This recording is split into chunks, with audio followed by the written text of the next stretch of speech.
Even I fell victim to the Hulk and blew up my first trading account. Almost blew up my second one, actually.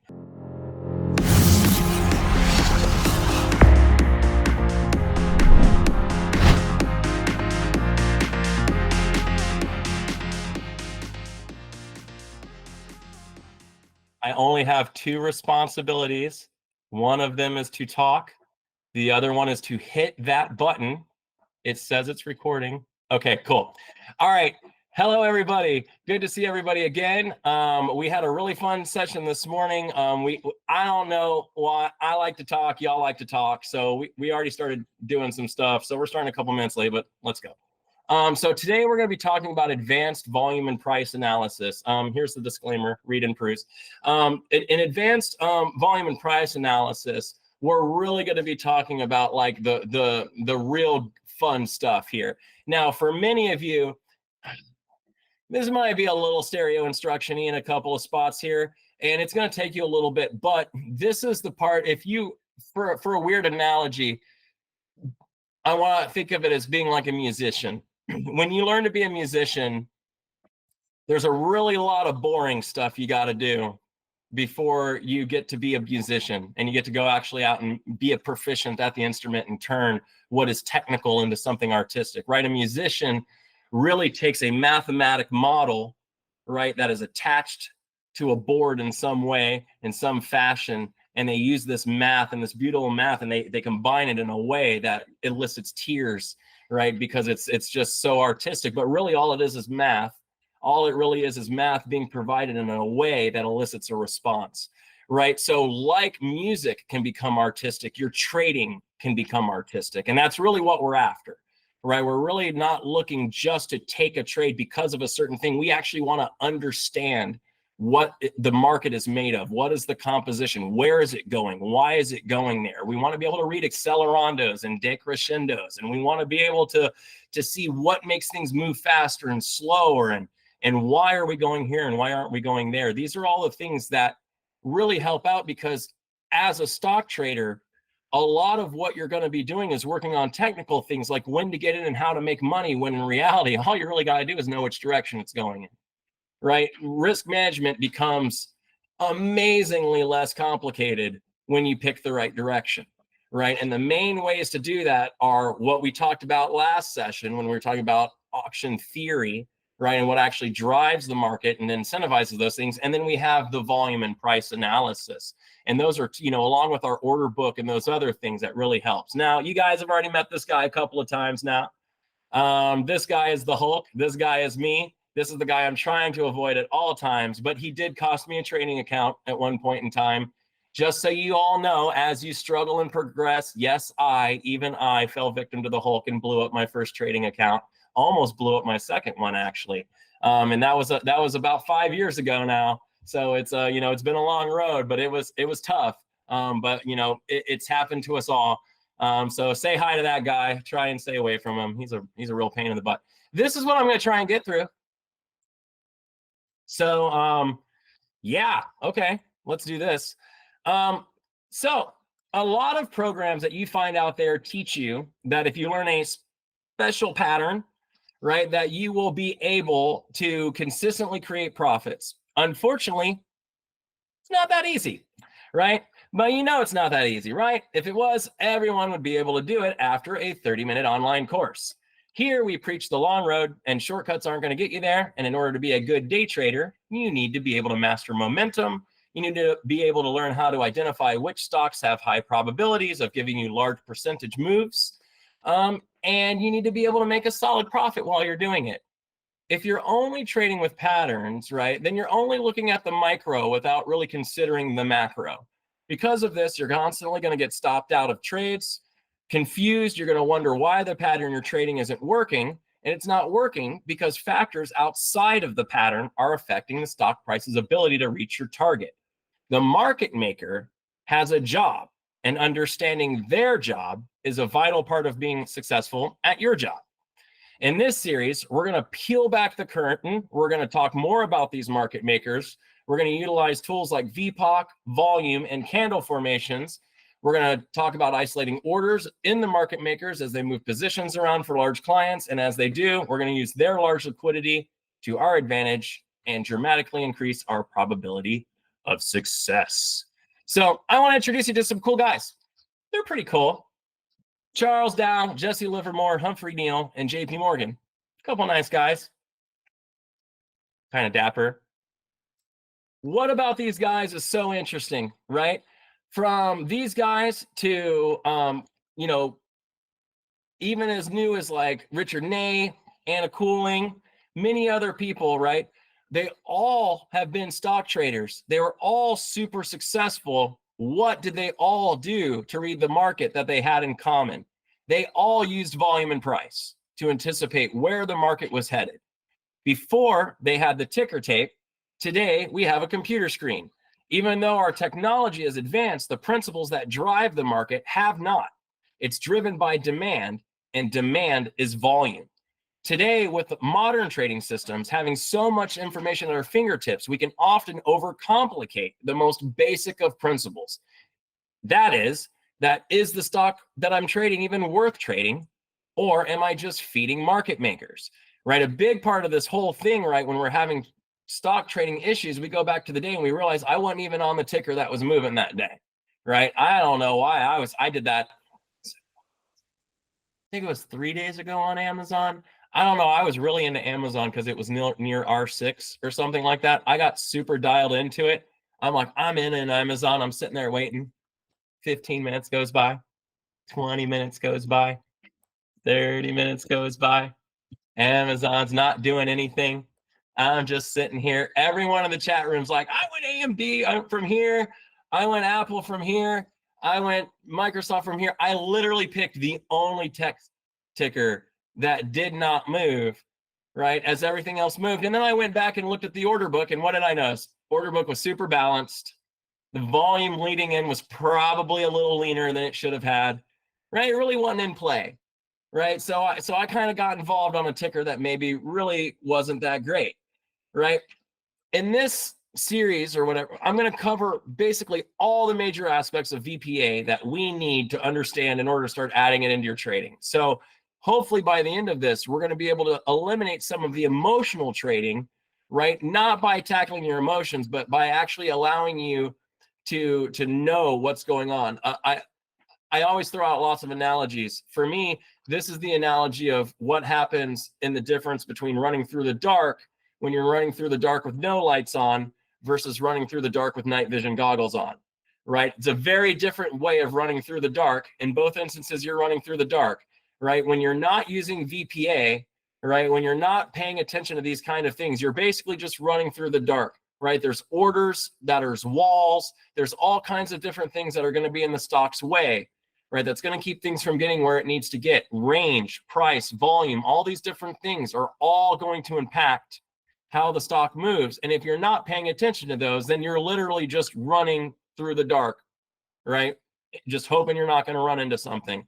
And I'm talking about even if you're using really, really well put out pattern recognition with all of these other things, if you're not considering the tape, order book, and volume, you're just missing a significant part of the picture. Not that you can't be successful without these items. I certainly know traders that have been, but you're going to need to build a strategy that's going to be extremely loss tolerant, right? You're in order to make good profit without factoring these things in, you're going to need a high reward rate because you're going to take lots of losses. You'll have to take 3 or 4 losses to get into your trade. So because of that, think reverse martingale here, right? If you're taking 3 or 4 losses, then you need to be at least targeting 8R or 9R plus for your one winner, right? Because you need to be able to offset all of your losses and more or less double if possible, right? Anytime you're trading, if you get to a point, and I always stop trading when I either have hit goal or I can no longer statistically reach goal,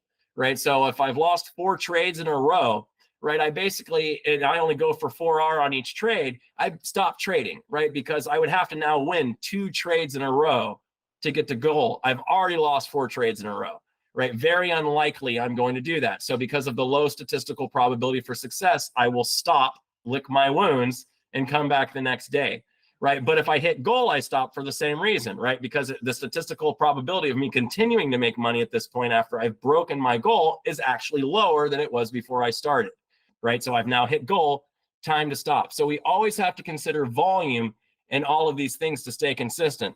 So when I talk about volume and price and market maker movement and stuff like that, this is the guy I learned it from. So he's a really cool guy. He's a lot of fun, you know, pretty magnanimous character. Most of you guys know Peter Tuckman or have at least seen him out there. I'm very privileged to know the guy and to, you know, get to exchange text with him from time to time. His son's a really cool guy, and they've, you know, given me access to. I got friends on the Citadel desk now. I got friends in Infusion and a couple of other of the you know, the groups that are out there. So you know, it's pretty cool to get to be a part of this world. And most of what I'm talking to you about tonight and these other things are stuff you can find in some books, but most of what I'm talking to you about is just stuff I've gotten the pleasure of learning firsthand from some of these guys. That guy used to be me, by the way. I used to have hair. It happened, I promise. Anyway, this guy, he's fun. Who are market makers, right? Market makers, or, you know, what we call insiders, right? Insiders are, you know, some of the best stock traders in the world. Get those NVIDIA calls. But, you know, we have market makers and we have insiders. These are people who are in the know. Right now, when I talk about an insider, I'm also talking about like a hedge fund, someone who's working like with a broker desk, or, you know, some of these other people. They have a lot of liquidity, they have a lot of information, and they also happen to be on the floor in the middle of the mix all the time. These people have access to information at a level far beyond we ever will. This is part of the reason why we have to pay attention to them, right? Because they're going to generate the volume that we're going to be using in order to trade, period, really. So market making is an incredibly unique role in our market. I'm going to cover this a little bit, and one we would not do well without. These people spend their day moving around more shares than we will likely move in the majority of our careers. They are responsible for creating a market that we can trade, offering us often instant fills for virtually any ticker we want to trade, as long as there is liquidity available at the price. But more than that, these folks move the price in order to help facilitate trades. Knowing where all the big players are willing to do transactions, they will use powerful computer algorithms to move the price to those values, all while making money performing transactions along the way. They get to see the big picture. The only people who know as much as them are insiders, but only market makers can actually do something about it. They make incredible negotiations between massive clients in minutes, steering the market along the way. An insider is basically someone, as I was mentioned, at the high banker financial level or politic level, that is aware of the deals that are being done and are in the know. But as I said, there isn't much they're able to do with that actual information other than act on it, right? This is why, I don't know if you've seen on Twitter, there's a Twitter account out there called Unusual Whales, right? That's a fun account to follow. But there are also scanning services and screeners that have been put out there that actually look at, you know, accounts like Elon Musk, you know, they look at like political accounts, they look at like CEOs for companies accounts, and they're looking for any time any one of these people have unusual volume, right? Because if a CEO all of a sudden starts selling a whole bunch of their shares, right, that's certainly going to tell you something, right? If a CEO no longer wants to hold a big portion of their stock, they're probably not doing that because they believe their stock is going to continue going up another 40 or 50%, right? They're probably going to sell to add some liquidity to the market. The price is going to drop and they'll probably buy it back later for a discount, right? But at this point, they don't really seem like they're very interested in holding on to it, right? So as we start to look at this, you have to kind of come into this whole like concept of, are you a speculator or an investor, right? It's increasingly important to understand your role in the market. Your role in the market defines every aspect of your trading style. The most basic of those distinctions, but perhaps one of the most vital, is, are you an investor or are you a speculator? Now, an investor is a person who is looking to purchase stock for an indefinite amount of time, right, who is looking to make money on that ticker via either dividend or price, but is planning on doing that by holding that position for a very long time, right? So an investor is someone who buys price. They do not buy action, right? So for instance, the market sometimes moves up on low volume. You ask, who is buying here? I give a quick analogy. I was on the NYSE a few months ago. While I was on the NYSE a few months ago, I actually witnessed a transaction between one of the gentlemen at the Citadel desk and one of the brokers from the Merrill Lynch desk. The two of them negotiated an off-the-book transaction that went and was handled over the course of the next few hours, right? That transaction occurred because the market maker knew that they had someone who was willing to buy, but only up to a certain level. This is why we stop, right? We can't go any higher than someone is willing to buy, right? So if the market maker knows they have a buyer, and let's say arbitrary price, that buyer's willing to buy, like say $102, anything, then the market maker, even if there's a little bit of volume on the, or a little bit of orders on the book, can move all the way to that level, taking all the orders in between and then giving them to that one buyer at that price, right? The market makers know all of these different transactions, and investors will buy large groupings of orders from a massive spread on the price. You can have an investor that says, I'm willing to buy Tesla, and I'm willing to buy Tesla anything up to $203. But the price could be at $195 at the time they make that statement, right? They could say, because they're thinking Tesla's going to go to 700 4 years from now, they don't care that 200 is high. It's not high actually, right? It's high to us because we're retail traders. To them, it's very, very low. Tesla hasn't been $200 in a very, very long time for most people's perspective, right? It's a great place for an investor to buy, but as a retail trader, it's not. And you need to kind of keep that in mind when you're playing it. Are you an investor or are you a speculator? For the record, as a retail trader, you are not an investor, right? There is no part of your day you are anti-investor, right? There is no part in your day where you should be entertaining the position that you're getting in as a position you're going to hold any longer than just the amount of time you need to hit your profit target, right? And that needs to be an intraday move. If you're looking to do something beyond that, guess what? Someone's going to be doing a swing trading course very soon. They will give you a different speech, right? I'm giving you the day traders retail speech. You are bound by time, and you need to consider that in your day. When you're putting your day together, what news events are coming out that day, right? Is there a 10 o'clock news? Is the Fed speaking at 2? What are all the different things that are going to keep me between now and then being able to get where I need to go? If you're not near where you need to be and it's 30 minutes till a news event comes out, guess what? Don't take the position, right? Because that news event is going to impact you, right? You need to be more aware of what's going on and what the investors are doing and what news is impacting the investors, because you're a retailer and you're bound to time. You got to get out. So we're speculators. Why are we speculators? Because like any good gambler, which a speculator is another fancy term for that, right? We're just looking to make a profit on what we consider to be our speculative action, right? We're going to look for momentary movements or price fluctuations in between investor orders, right? We're going to move between large bids and large asks, large buyers and large sellers. Those are the investors that want to buy, investors that want to sell. We're speculators. So we want to move from investor to investor. I want to buy above the buying investor. I want to sell in front of the selling investor. And we move up. How do we know when we've hit the bottom? Well, that's where the order book and the VPA comes in handy, right? So when I was talking about that NYSE experience, this is what I was talking about. This is the NYSE floor and what it looks like. All of these desks down here are market making booths. All these desks around the walls are all the broker desks, right? And there's also some other like hedge funds and other desks down the hallway from large account holders and stuff like that. I mean, anyone can actually get a seat here if you're willing to pay the lease for it. So anyway, a lot of those deals that you don't know about, you don't know because the dude in this chair right here stood up and walked over and talked to the lady right here and then turned around and went back and sat at his desk and called his client and told him it's okay, right? You don't know. They don't know. Nobody knows, right? Because it's not even on the book yet, right? Volume will come. That's how we know. So why volume?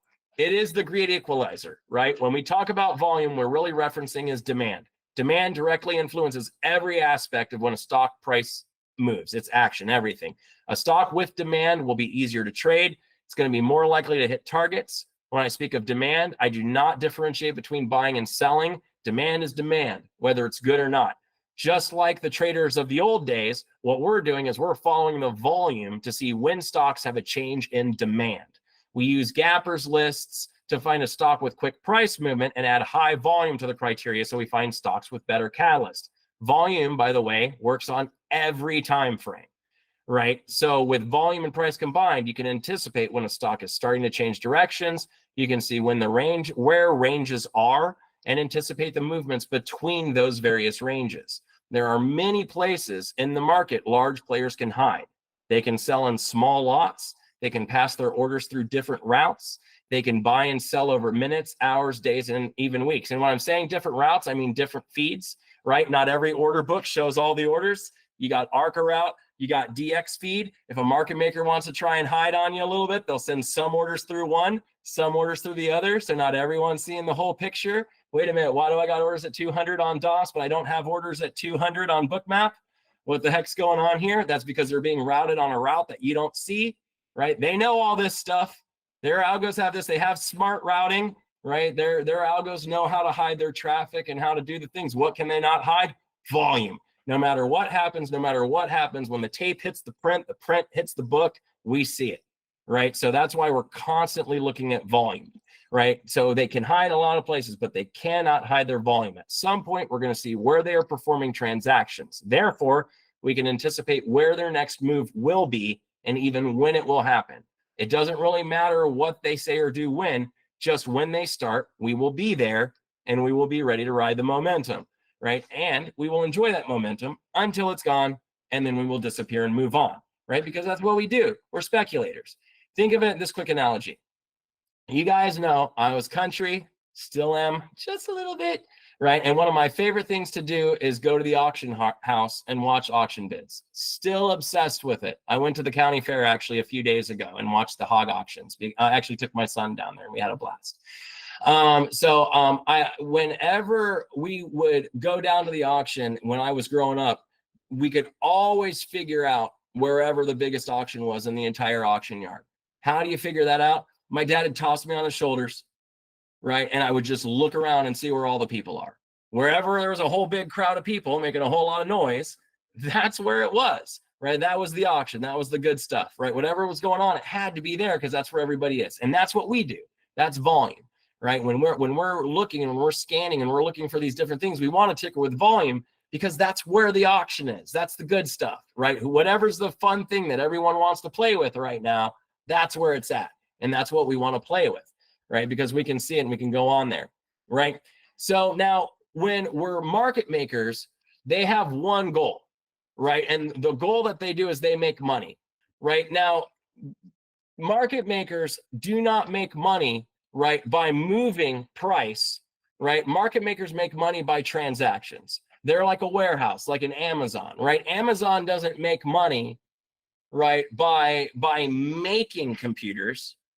Amazon makes money by taking computers other people have made, listing them, and then selling them, right? Market makers don't make money making stock, right? Market makers make money by taking stock somebody already made and making it available for you, and you pay transactions for that ability, right? And this is tale as old as time, right? Before, back in early 1900s, there weren't market makers, right? The NYSE was just an open floor. It wasn't even a NYSE actually yet. It was just a market.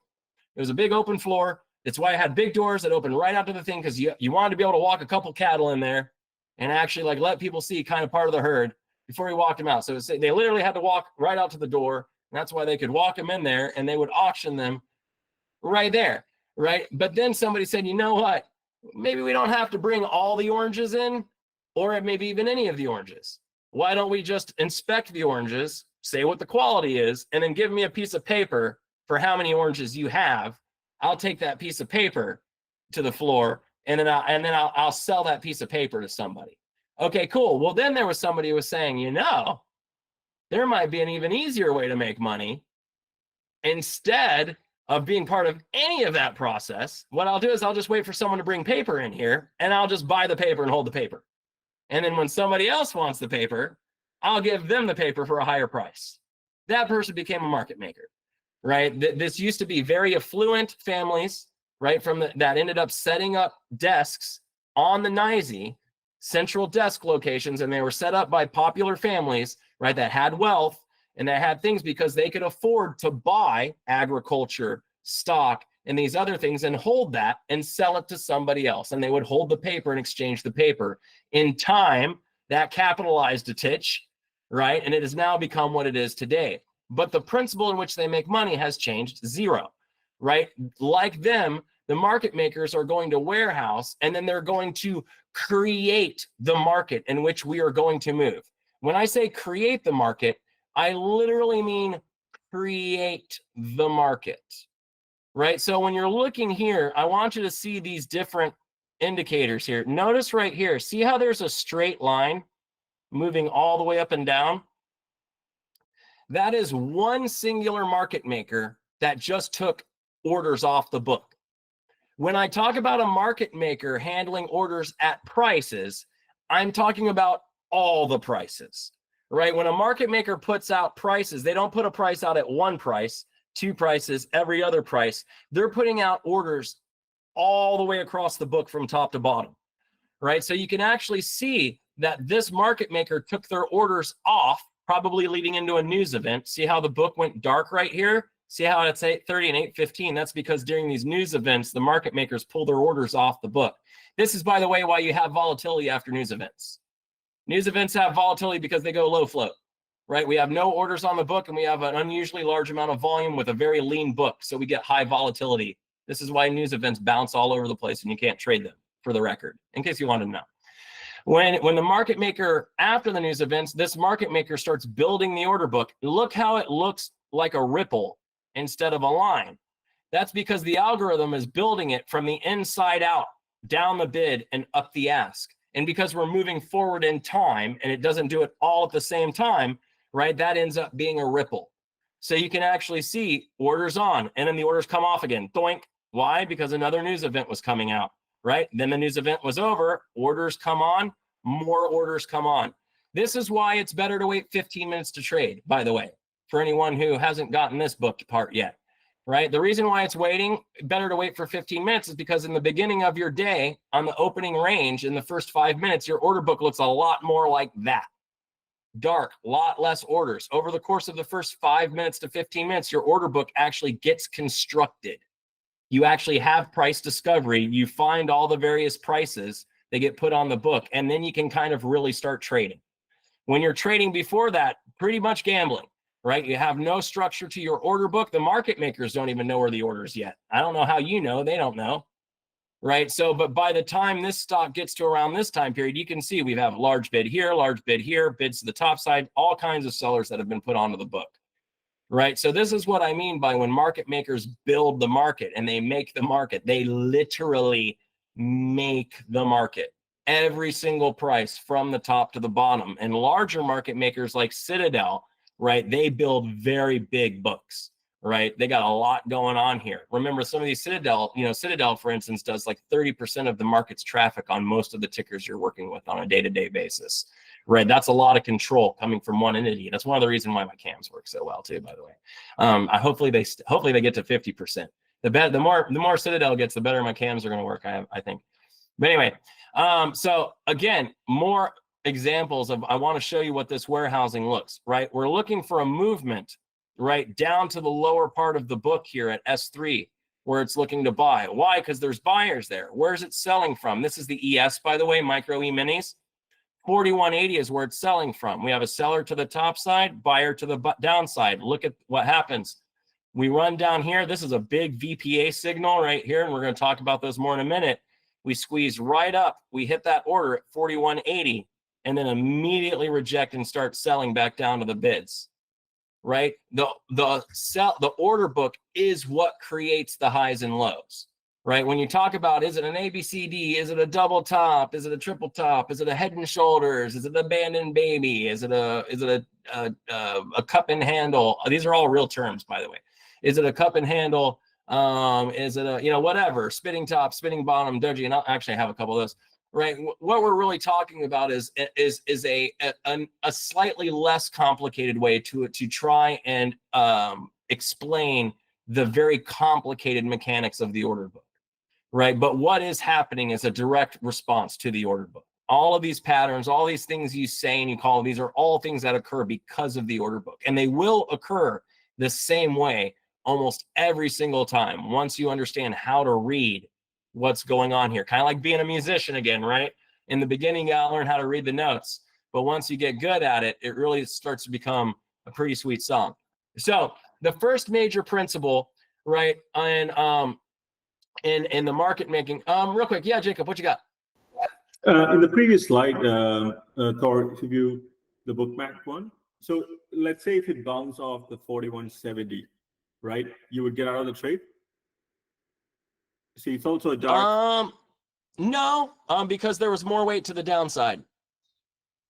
So whenever I believe price is going to move to size once you have volume, right? So price moves to size. I like kind of think in my head, ladder plus volume equals movement, right? So we had the downside ladder and we had the downside, price, but we were missing the volume. And without it, we pulled back, right? Because we didn't have volume, but you can see the volume was very low.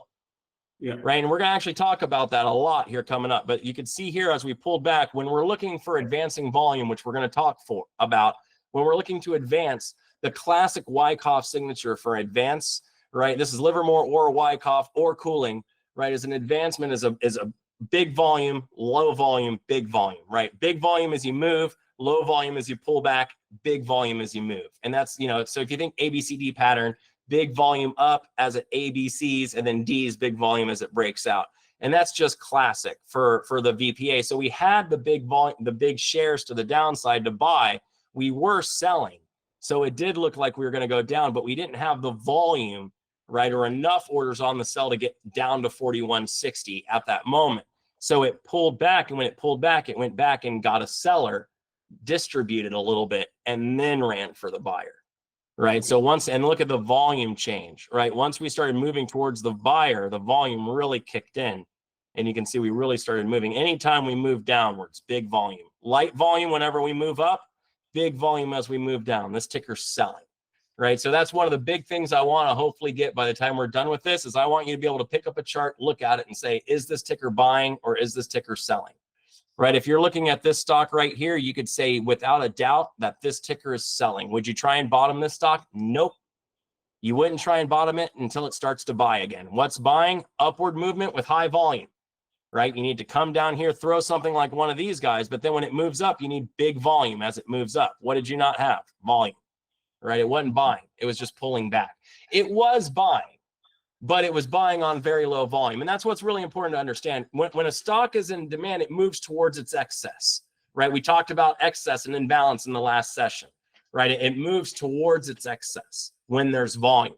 When it pulls back, it doesn't need as much volume because there's not as many shares on the sell side of the ladder, right? More shares to the downside of the ladder, less share size to the top side of the ladder. So it takes less volume to pull back. But less volume means less demand, right? So it's pulling back and it's moving, but it's moving up a very weak ladder with very weak volume. So this will not be a sustained movement, right? It is just pulling back until it gets to a seller. And then when the sellers come back in, it will continue to push back down to where the buyers were. But it didn't have enough volume at the time, so it needed to pull back, right? This is what causes the ABCD. The ABCD is caused by exhausting off of a large order, not having enough orders to go through the large order, pulling back, and then making another try at the large order. That pullback is everything, right? If it pulls back and that volume stays low, you can expect an advancement. If that volume increases, it pulls back. This is the kind of stuff we're actually looking for reversals, right? This is the big thing we're going to cover for VPA. Gurinder, I'll be right with you in a few minutes. Let me move forward a little bit in this presentation because I am not even close to being done. It's already 7:40. So I'm going to go at least 10 or 15 minutes late on this one. Sorry, peeps. It is recorded. So if you have to get to the other one, I understand, but we're going to run a little late on this one. So the big principle here is, what we're talking about, which kind of ties in, right, is more effort equals more volume. If the candle is moving and it moves a big difference, I expect there to be big volume when it moves a big difference. Right now, when a cruise ship, and the reason I put a cruise ship up here, right? Oh, did it already happen? Great. Thank you, Blake. The cruise ship one, when the cruise ship turns, right? I like using this one because a cruise ship is a very large entity full of a lot, right? And it can't just turn, right? If it turns, everyone's going to know. And that's the same for you. When the market turns, it's actually a little bit more obvious than you would imagine. Sometimes we're just not waiting for the obvious, but we're kind of anticipating, and then we're normally kind of burned out by the time the obvious part actually happens. And then you're sitting there going, oh, well, there was the big upside down freaking doji right off of R4, and then it made a new low, cross the 920 moving average, and then sell off for a half hour. That was the one I was going to, but I tried it there, and I was out before I got there, right? The VPA will help you with this because, like the cruise ship, the VPA lets you know when the market makers make a decision, right? When you're seeing the volume and the volume goes from very little to very big, it, for me now, because I'm so used to it, it almost creates a visceral reaction. When I'm sitting there watching the screen and all of a sudden the volume kicks in across the screen, I will literally go like, whoa, like, wow, like I can feel that volume kick in because you can just see it come across. It's like the difference between having a garden hose at a trickle and someone just turning it all on. I mean, it's just such a big difference in the way the tape looks and the way everything looks. If you don't know that difference, I would recommend spending a significant amount of time just recording tickers. Take a stock, record that stock for the day. At the end of the day, go back and look at the chart and say it reversed here. Watch what it looked like for 30 minutes in real time, not fast time. Do not ever practice sped up trading. For God's sakes, please, everyone in here, for the love of Pete, do not practice sped up trading. It will turn you into an incredibly impatient trader, right? In order to read volume, in order to read the book, in order to read the tape, you must be very, very patient. Rushing through practice does not get good practice. You need to take your time, read it in real time, and see how it feels to endure that moment in time, because that's the feeling you're going to have to endure to get into a real trade, right? You're going to have, if it's been buying and you want to reverse it, you need to wait till it starts selling before you can get into it. And you'll know that. I already explained this part, so I'll move on. So volume really kind of breaks down into three major points, right? And if you look at the class, these candles to our left, right, you basically break them down into low volume, average volume, and high volume. When you're looking at your volume chart, use it with a line, right, for your average volume. But basically, volume itself is relative. And we judge volume in VPA basically candle to candle, right? So when I'm talking about relative volume, I'm actually talking about the volume relative to the prior candle, right? Every single candle, I'm reevaluating based on its candle prior to that. So now if I'm talking about 15 minutes, I'm going to gauge that to the 15-minute prior candle, daily to the next daily candle, all the way. I'm always looking back one day or one candle to see what's going on. So when I'm looking at my, when I'm talking about like an average volume, right? Yes, if the prior minute, 1 minute ago, the stock moved 20 cents and it had to buy 200,000 shares to move 20 cents. And then on this candle, it moves 20 cents, but it only takes 1,000 shares to move 20 cents. That's a very, very big deal, right? These are the kind of things we're going to be sensitive to and we're going to be looking for, because these are what we call anomalies. And anomalies or volume are any moment you get anything other than that basic principle of volume equals movement, right? If you have more effort, you should see more movement. Anytime that is not accurate, whether it's more movement with low effort or a lot of effort and no movement, those are our moments where we will be looking to pounce, right? These are going to be the moments where our best moves are going to set up, because our book is going to be really good in those areas. So we were just talking about advancing volume, and this is what I mean. So advancing volume, right? There's basically only three types of volume as I teach it, right? And they make up my favorite acronym, and that acronym is advancing volume, stopping volume, and struggling volume. You can build the acronym. I won't say it, but it's still my favorite. So, so as you're looking at advancing volume, right? Advancing volume, like I said, big up, little down, big up, right? As you're moving up in price, your volume should accelerate. As you pull back, your volume should drop. As you're pushing up, your volume should accelerate. As you pull back, your volume should drop. As you push up, your volume should accelerate. As long as your stock does this, do not cut your position. Hear me now. Everyone who wants to know how to hold on to a position, I just showed it to you. Anytime your ticker pushes on high volume, retraces on low volume, hold the position. If it gets high volume as it retraces, cut the thing, right? But as long as you continue to push on high volume, pull back on low volume, and push on high volume, especially if you have a bullish order book, hold. We're good. Just keep on going. It would be like taking like the battery out of your car, even though you just put a brand new battery in it, and it's only started it 5 times. There's no point. This battery is working. This car is driving. Everything is great. No reason to screw this up by touching things, right? You're a day trader. There's only 2 ways you screw things up. You screw things up when you hit the button to get in, and you screw things up when you hit the button to get out. Everything else is probably just fine, right? But you know, if you're into a really good position and it's moving, don't mess that up by allowing your hand to creep over to that keyboard and do something with it, right? You have a target. You have a reason to go. You know where you're trying to go. Have a reason to get out. What is that reason to get out? If it stalls, has high volume, and then loses an important moving average, or you know, some kind of, you know, new 5-minute low, new 15-minute low, what is that reason to get out? Why do you want that reason? Because you want to track it, right? If you have a reason to get out, you have a metric you can go by, and you can say, okay, every time this stalls out here, I get out at this new one, it ends up going in my direction. Okay, what's a better average? Okay, maybe not the 50, I'll use the 100. Like, what's an average I can use, or what's some way I can actually manage? And again, for me, it's really more of like a 33% retracement, right? I never like giving back more than maybe like a third of my entire move, right, that I've made, because at that point, it's going to get low enough that I could just get back in, right? So why not just go ahead and take this profit, see if I get a better price entry. And what you'll see, especially in today's market, that's a lot more choppy, you'll probably make some money and get another chance to get back into that position. So stopping volume, right, is what we're looking for to begin preparing for a reversal, right? So as our volume moves down, we will be selling, but as we start to approach the lows, we'll start to actually see buying, right? We'll start to see downside wicks. We call these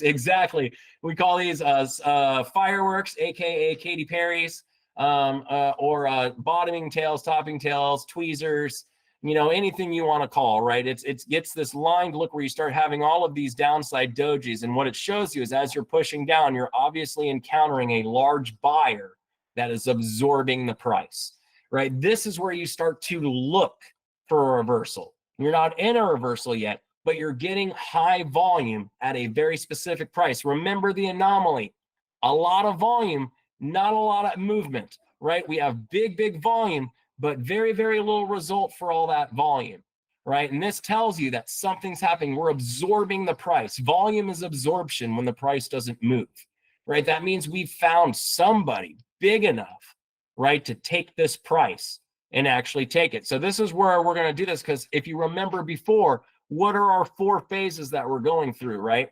We have our imbalance phase, which is our volume being applied to our excess. But what are we in search of? Value. This is value, right? When you get to stopping volume, you are finding value. You're hitting a large bidder that is saying, bring it on. I'll take everything you've got right here, right now. Every share you got, I don't care. Keep on selling. And eventually the sellers kind of go, man, you know, not for nothing, maybe it's worth more than this. You know what I mean? Because this guy's just willing to buy, you know, maybe we're not going to keep selling, right? Then the selling drops. That'll be the struggling volume that we talk about, you know, slightly after, right? There's another type of high volume. Climactic stopping volume happens in a very similar way, right? As you break up, you get very, very large volume to the top side. Then you get an inverted hammer, often also on very high volume. That's our anomaly, right? And then we'll sell from that. Both of those come in as stopping volume, one being more climactic than the other, right? And then last but not least, we have our struggle. And this is where the reversal gets real fun, right? Remember, advancing volume requires what? Big move up, little move back, big move up. Struggling volume is basically that moment where all of those things get flipped upside down. You have your large value assertion, you come back down, and then you try and push. And when you try and push, the volume goes down, right? This is that big nail in the coffin that really says, uh-oh, somebody's into some trouble right now, right? Because you had, normally your order book's leaned out. You're either right under a really big order, or you've lost your order book to the top side altogether. And as they try and push up towards that big order or break out, the volume does nothing. Nothing happens. It starts to roll over, red candles start coming in, and big volume starts hitting it. That was a pullback and now an advance in the other direction, right? And this is how we move through cycles. As we hit value, it sends us into balance. We build excess on the book. We squeeze a bit, and then imbalance sets in as volume helps us run our downside excess. And we do this over and over and over again until we don't, right? So if you can kind of get into this pattern where you're able to read these turns, and they are not all that subtle once you get used to them, you can actually start to read these anomalies and start participating. Yep, exactly. Sometimes it comes in and it pushes really hard into the level. It'll die and then start selling, right? The really important part isn't what it does on the front leg, right? It's what it does on the as a response, right? That front leg could be weak. If it's a big candle on weak volume, right, that's an anomaly. If it's a big candle on strong volume, that's not an anomaly. But if that next candle is really weak or really strong on weak volume, that will be. The one thing I like about reversals so much, right, is it's the market in the world of over and over and over again until it doesn't.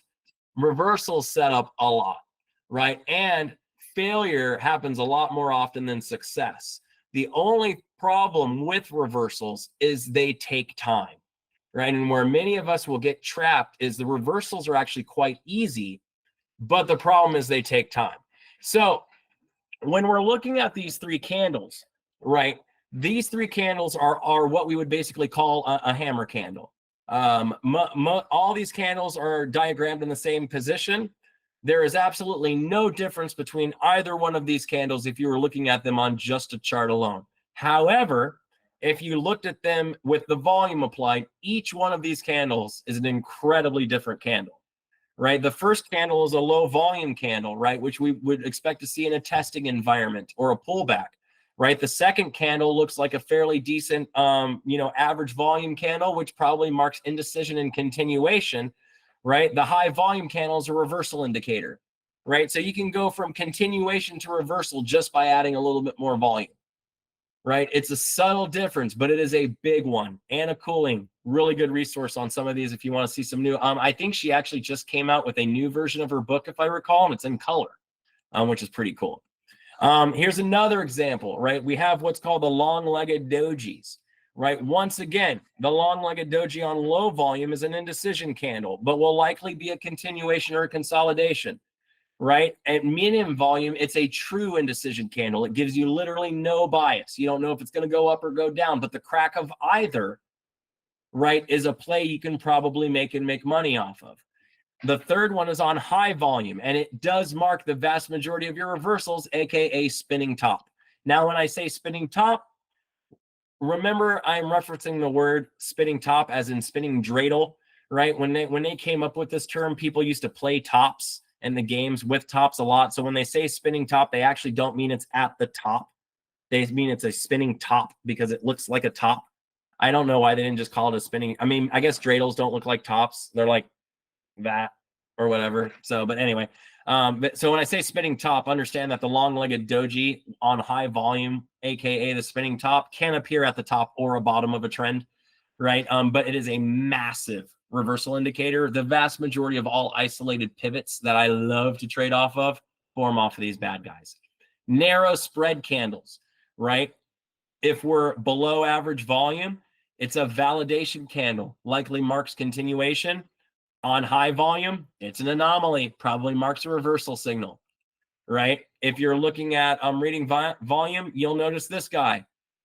If you've read charts, you probably found this guy. It's called the hangman or the hanging man candle. Guess what? It's an anomaly, right? You got a big push up and then you get a sell that buys up, but it's on really, really high volume, even though you're at the top of the chart, right? This sets up as a hangman. The next candle, if it makes a new low, right, you're going to be shorting that candle. right? So volume by price, right, is our volume marker, right? VPOC, or volume point of control, shows us where the highest number of transactions are occurring at any one price over time. Right here we have price per minute.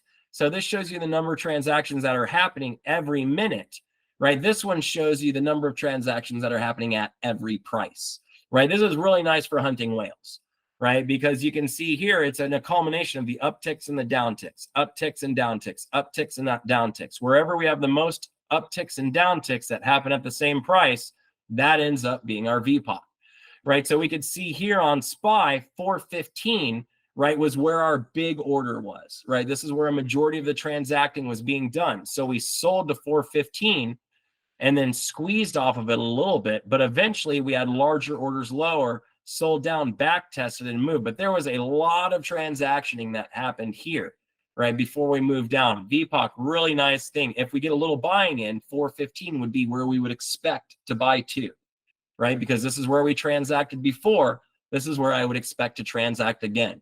The market moves from areas of low value to areas of high value. It doesn't hurt that R3 happened to be there too, right? Another example of volume by price. I'll move on. This is how I configure my volume by price. Moving on, right? So as we're using this advancing volume, we're going to be moving through these phases. Now, we talked about value, right? Imbalance, the excess phase, all of that stuff. Well, the same thing happens here. It's just explained a little bit different. When we accumulate, we're in value, right? When we have the buying climax, that happens when we initiate volume right before we run the excess on the imbalance, right? We have a testing phase as the old ceiling or the range is tested to become the floor, and then we transition. Your ideal trades are going to be taken somewhere either at the very bottom of your balance phase, right, which is where I tend to like to get in, or after it breaks on the back test during the testing phase.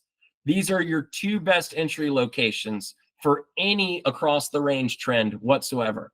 If you're going to buy the open, for instance, or the opening range, my recommendation would be to let it break and then come back and test the top of whatever pre-market range was established. And if it holds it, play the break off of that. It's about the best thing you're going to get as far as any kind of a weird opening range. I personally don't condone the opening range break, but just if you're going to do it, that'd be a fun way to do it.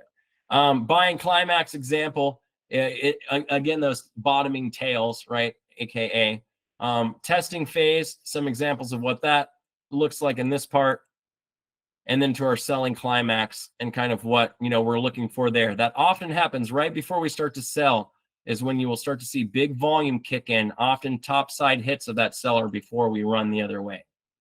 Testing phase, again, low volume is the important part. As we break and we come back and we test that squeeze, right, you want that to occur on low volume. See, and this is the point here. This is like what an example of a fail would look like. We come here to break out, and as we break out, we come back and we test that breakout level, and then we have a lot of volume here. Remember, the test should be on low volume, right? As we go to break, if we were going to continue, the pullback should be on low volume, and then we should break on high volume.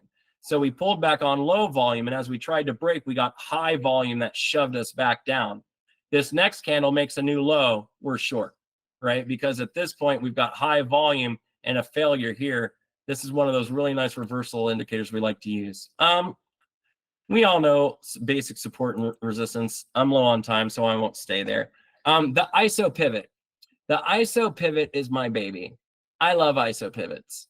Isolated pivots are basically big move up, indecision, big move down. And they mark the tops and bottoms of the vast majority because it's an absorption event, right? The vast majority of ranges, it marks the top and bottom because you basically have a buy up into a large order. We get absorbed on that order, and then we sell away from that order, right? So you go short when it breaks the indecision, right? And you get that sell. If it comes back up and breaks through the top of it, you were wrong and you're out. Super easy trade to manage. The risk is super obvious. The RVR is always fantastic, right? Any time frame, Dave K, any time frame, just depends on you. I use 1 minute ISO pivots, 5 minute ISOs work great, 30 minutes dailies. ISO pivot set up on the daily chart. You have ISO pivots on R4 on ES that happened not that long ago, or maybe it was NQ. I forget, one of the two. Same thing with the downside one. It sells hard into a buyer. It's absorbed by the buyer, and then it squeezes away from them. Stinking love these things. Let's see. These aren't as relevant. Okay. So you can see here, I'm showing you some old charts and then some new charts for some examples. So you can see here on the old charts, I want you to see here how we came down here and we sold. But notice as we sold, the volume actually really wasn't that powerful, right? It wasn't like we had really big selling right at the open, right? And then as we squeezed, our volume stayed nice and consistent, and actually average volume increased, right? So we started to push, and we were pushing on increasing volume. Now, as we fell backwards, notice how our volume declined, right? As we fell backwards, we fall backwards, the volume declines.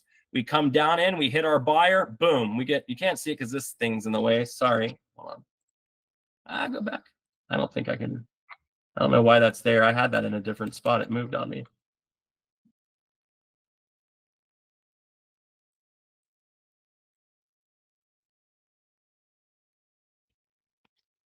There. It came down here. You can see it hit. When it came down, we found volume, right? So we found volume off the bid. We pulled back on the drop, right? Wasn't really worried about this drop. We had selling, but it was on lower volume. We hit, found a buyer, and we started bouncing, and we started pushing. As we make this new high, big volume, still pushing. We pull back, comes back. We push, volume comes in. All still looking good, right? This ticker never gives you a reversal the entire day. Isn't that good to know? Anybody try reversing a stock that's not going to reverse the whole day? Yeah, I have. Maybe like 100 times, right? You're sitting there waiting for that big reversal moment. It gets to the range and then it never reverses. Be handy to recognize if it wasn't reversing or not. This would be one of those moments, right? The only thing you get close to reversal signal is the heavy selling near the close, right? We finally get some big volume that shows something different, and then look at how different the volume is right at the end. We finally got ourselves a little bit of a sell, but we wouldn't have taken that position. Why? Because we were too close to the close, right? So we wouldn't have been in that one, right? Here's one on AMD. AMD starts to sell on this day. And notice as we're selling, we do start buying up, right? But there was a larger bidder still down at $54 on this day. By the way, this is how old this AMD trade is, right? AMD was at $54 I like showing you old ones and new ones. I got both. AMD comes down here, and then look, boom, big volume right into a big buyer. All right, value, right? That's our value assertion, right? We see a big buyer. This buyer's coming in and hitting here. I don't have cams on this, right? Because I want us just focused on DPA. Come down here and hit this big buyer. We pull up. We're missing one vital component. Not enough buying, right? We sold into this big buyer, but as we bounced, we just didn't get enough buying because there was still a bid lower at 54. We didn't fill them. Sure enough, they came down, hit again. Boom, there's our buying, right? Our big sell. Then we come up, and now look, our buying actually really starts picking up. We have big high volume candles on the buy side. Now, what happens here when we pull back? Aha, look at the difference in our selling. See how here when we came back up and started to sell, our volume would come in, we'd sell. This time we came in to sell, and guess what? Our volume dropped, right? So now we've got that struggle we're talking about. We tried to come back to the price, and as we tried to come back to the price, we didn't have any volume. Nobody's interested anymore, right? So we push up, volume comes in on the bid, and we are now advancing, right, in the other direction, right? That's how a head and shoulders reversal sets up, right? This is an inverted head and shoulders. Right, you can see shoulder one, head, shoulder two, short at the EMA cross. If you were doing an inverted mountain pass, for instance, right, you could do something similar with that here. Right, notice as we push up, right, we never have an exhausting volume event to the top side. Notice how we have these big markers to the downside, never to the top side. This stock never reverses, right? Once again, good to know, ain't it? Never had a reversal signal at all. Never do you try and reverse AMD this day. Why? Because it's too strong. It has a bullish level 2. It keeps on buying, and it doesn't have any reversal signals in the VPA. Every time we drop back, the volume goes down, and we find a buyer, and then we push up, right? Consolidatory pattern, low volume, drop down, hit the moving average, start to push, big volume comes in. Boom, we're off to the races again. over and over and over again. Once we sold down and hit these buyers, we were just buying. At this point, we were a sell until we hit these two buyers, and then we bought all the way up until, I don't know, at some point we must have found a seller, right? Here's SPY and a trade on CCL of all tickers. You can see here where we came out here and we bottomed, right? We pushed up here, and then as we pulled back, notice how we pulled back and the volume tanked as we pulled back, right? No buyer, no sellers coming in, right? So I bought the EMA as we pulled back here and held, right? And then the volume came in, we pushed, took a partial. Should I go all out? Should I go all out? Nope, the volume died. I'm good to go. I'm holding. We push back up, partials and partials, right? Because the VPA that time completely supported a continuation to the top side. Never got worried about going out of this position. Why? Because it was never reversing, right? And that's the difference. When you're trading and you're able to read this stuff, it's the difference between knowing, is it reversing or is it not reversing, right? And in this instance, it's just not reversing, so I don't have to worry about it. And notice what happened at the SPY at the exact same time. Notice how when we came down here and CCL found volume, notice the SPY was bottoming at the exact same time. This is coordinated effort between these two, right? Here's a nice VPA anomaly on SQ. Notice SQ was advancing nicely, low volume on the pullback, volume comes in, low volume on the pullback, volume comes in, low volume on the pullback. Uh-oh, boom, signal, right? This is the market's version of the middle finger, right? You're in a long position, all of a sudden the market flips you the bird, right? And you should take it that way. You should be completely insulted by seeing this giant red candle come out at that time. And if you were in a long position from right here, you should go, man, are you serious? Well, you should just know at that moment, dang, like that, I cannot, how rude, right? Like I'm in this perfectly good position. We are trending up and you're really going to throw the bird at me like that. It crosses over the averages. It loses the trend. You're out, right? Because you already saw the signal. You already saw it come into here. You saw it hit that. Some seller jumped the gun. And now after it's hit the seller, now you're starting to sell more. Pulled back up, and what happens on this pullback? Dang, volume drops. Oh man, the one guiding grace I would have is if we pulled back and as it came up, the volume would come in as it pushed. And sure enough, none of this here, just some weak sauce volume. And then the dang thing starts to fade, and then the volume comes in on the sell side, and you're out of this position and you're super mad. But at least you saw the middle finger and you knew what was happening, right? So here's an example on SPY. Right, as we're trying to find these bottoms, right, you can see here as we hit this area here and we tried to push down, our volume really dropped as we were trying to push down. This is struggling volume, and then as we pop back through the averages, look at all that volume come in, right? We had this anomaly here, big buying volume, and then we came through the averages with big volume. Still a big order to the downside, haven't made it to S4 yet, so maybe we hold for a little bit longer. Sure enough, it comes down, and then there's our event that we're really looking for, right? And then my anomaly, which is hard to see, and I don't have my epic pinup, is right next to it, right there. This big sell, and then you have this teeny tiny little candle with giant volume attached to it, right? And then you move over one candle and make a new high, and this thing just explodes and runs from there, right? You get this nice big candle, you get this big value assertion right near the level we're looking at, big bidder. And then after that, we get this nice VPA signal, and then we make the new highs, right? And then if you want the test, there's the low volume test, right? We push up, we pull back. As we pull back, the volume drops. Low volume test, go long. Boom, there's your long spot right there. Right, you'd be right in there. You could be in here. You could be in here.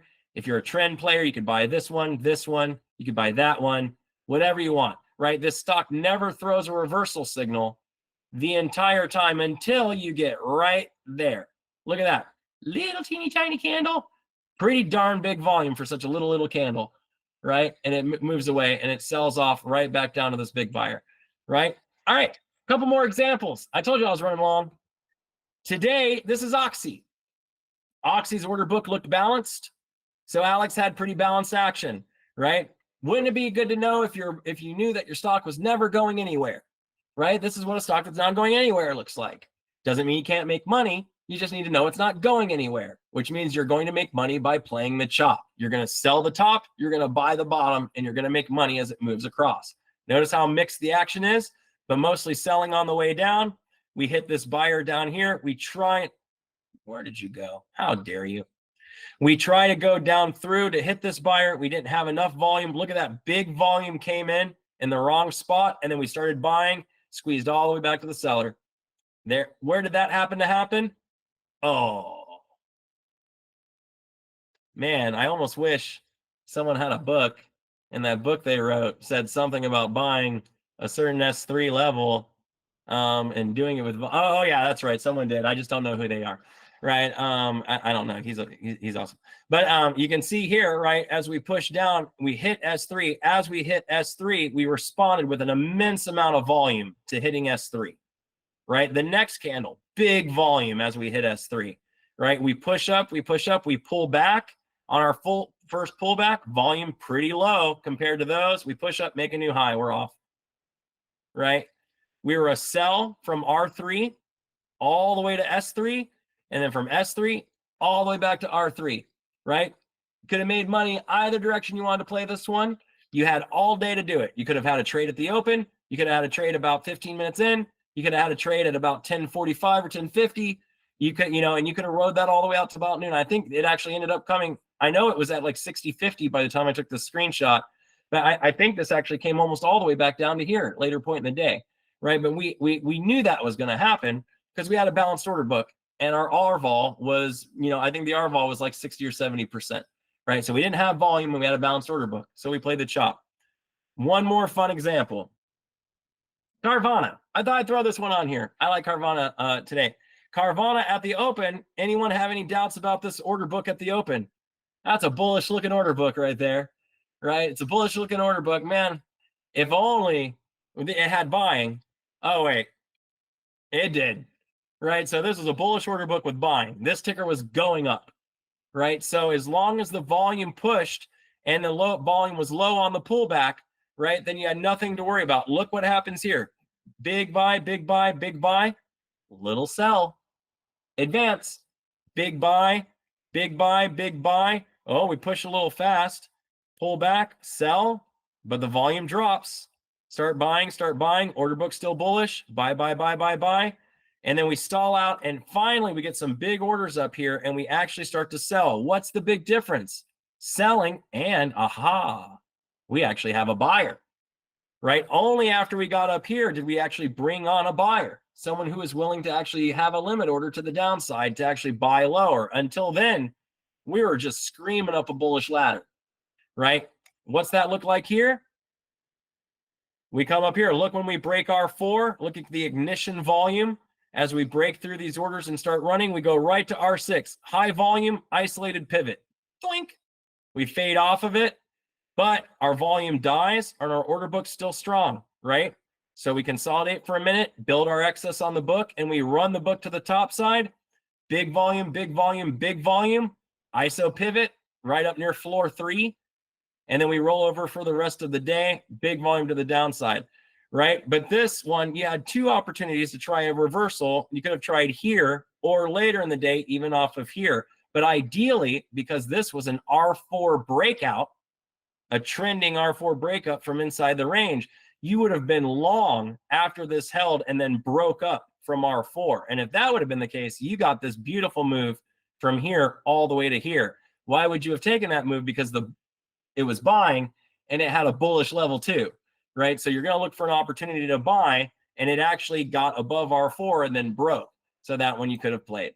So in conclusion, remember, as the price moves up, the market's goal, right, is to try and get you to play at all the wrong times. They're going to try and push out the top, push out the bottom, do all of these things. If you pay attention to the volume and the price, then you'll be able to see when those moves are genuine or not genuine.